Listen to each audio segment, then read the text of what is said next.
Hi అండి, welcome to our channel. ఈరోజు మన ఛానల్లో సింపుల్గా అండ్ టేస్టీగా పన్నీర్ బటర్ మసాలా కర్రీ ఎలా చేయాలో చూద్దామండి. వీడియోకి వెళ్ళే ముందు మన ఛానల్ని లైక్ చేయండి, షేర్ చేయండి, సబ్స్క్రైబ్ చేయండి. Please support me friends. ఇప్పుడు స్టవ్ మీద ఒక ప్యాన్ పెట్టుకొని అందులోకి 1 టేబుల్ స్పూన్ వరకు ఆయిల్ వేసుకోవాలి. ఆయిల్ అనేది హీట్ అయ్యాక మీడియం సైజు ఉన్న ఒక ఉల్లిపాయని ఇలా సన్నగా పొడుగా కట్ చేసుకొని వేసుకొని ఒక 2 నిమిషాల పాటు ఫ్రై చేసుకోవాలి. ఇవి కాస్త ఫ్రై అయ్యాక మీడియం సైజు ఉన్న ఒక 2 టమాటాలని ఇలా సన్నగా పొడుగా కట్ చేసుకొని వేసుకోవాలి. 1 టేబుల్ స్పూన్ వరకు జీడిపప్పు పలుకులు, ఒక 4-5 వెల్లుల్లి, 1 ఇంచు అల్లాన్ని ఇలా చిన్న ముక్కలుగా కట్ చేసుకొని వేసుకోవాలి. ఇప్పుడు ఇందులోకి 1 స్పూన్ వరకు సాల్ట్ వేసుకొని ఒకసారి అంతా కలిసేటట్టు కలుపుకొని టమాటా సాఫ్ట్గా అయ్యేంత వరకు మగ్గించుకోవాలి. టమాటా అనేది సాఫ్ట్గా మగ్గాక స్టవ్ ఆఫ్ చేసుకొని పూర్తిగా చల్లారనివ్వాలి. పూర్తిగా చల్లారాక మిక్సీ జార్లో వేసుకొని మూత పెట్టి మెత్తగా గ్రైండ్ చేసుకొని పక్కన పెట్టుకోవాలి.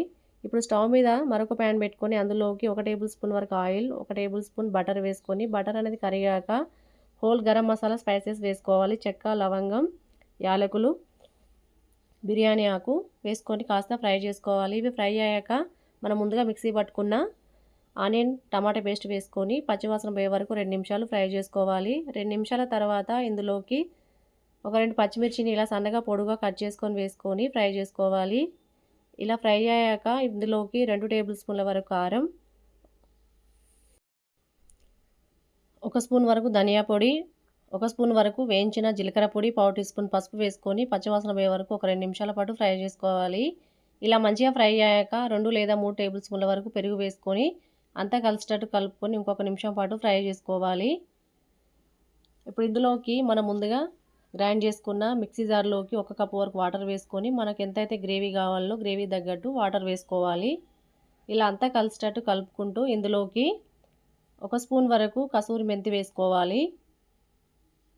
ఈ కసూరి మెంతిని కాస్త ఇలా క్రష్ చేసినట్టు వేసుకోవాలి.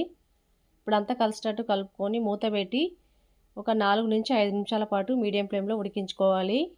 ఒక 200 గ్రాముల వరకు పన్నీర్ ముక్కలు తీసుకొని రెడీగా పక్కన పెట్టుకోవాలి. 4 నిమిషాల తర్వాత మూత తీసి మళ్ళీ ఒకసారి అంతా బాగా కలుపుకోవాలి. గ్రేవీ అనేది బాగా ఉడికి ఇలా కాస్త చిక్కపడ్డాక ఇందులోకి మనం ముందుగా పక్కన పెట్టుకున్న పన్నీర్ ముక్కలు వేసుకొని అంతా కలిసేటట్టు కలుపుకోవాలి. కావాలంటే ఈ పన్నీర్ను ఫ్రై చేసైనా వేసుకోవచ్చు అండి, లేదా ఇలా నేరుగానే వేసుకోవచ్చు. పన్నీర్ అనేది ఇలా నేరుగా వేస్తేనే చాలా సాఫ్ట్గా ఉంటుంది. పన్నీర్ వేసాక ఎక్కువసేపు ఉడికించాల్సిన అవసరం లేదండి. 1 లేదా 2 నిమిషాలు ఉడికిస్తే సరిపోతుంది. 2 నిమిషాల తర్వాత కర్రీ అనేది ఉడికిలా దగ్గర పడ్డాక ఆయిల్ అనేది పైకి తేలాక మళ్ళీ ఒకసారి అంతా బాగా కలుపుకోవాలి. ఇప్పుడు ఇందులోకి ఫైనల్గా సన్నగా కట్ చేసుకున్న కొంచెం కొత్తిమీర వేసుకొని ఇంకొక 2 నిమిషాలు ఉడికించుకొని స్టవ్ ఆఫ్ చేసుకోవాలి. అంతేనండి, paneer butter masala curry ready అండి.